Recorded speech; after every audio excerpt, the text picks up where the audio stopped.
odločitev državnega zbora? Torej, jaz sem ta zakon podprl, zdi se mi pomembno, da Posavje dobi vsaj eno mestno občino. Če želimo nekoč imeti svojo pokrajino, se zdi, tako je bilo slišati tudi iz nekaterih razprav, da bo verjetno to tudi eden izmed pogojev.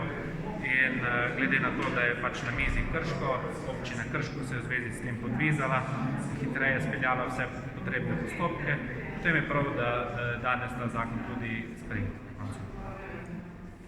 Veliko je bilo sodelovanja že v tako imenovani regiji Posavje do sedaj, pričakujete tudi verjetno v prihodnje?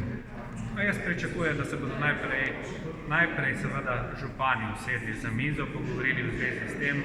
Ne nazadnje, ne glede na to, da je bila debata v zvezi s tem, katera občina naj bo mestna, da je bila ta debata pestra, je ostalo pravzaprav tisto, kar je bilo dogovorjeno prej, torej, da se bo razvijalo nekakšno somestje in podobno, še naprej v veljavi in verjamem, da je potrebno na tem graditi naprej. Hvala.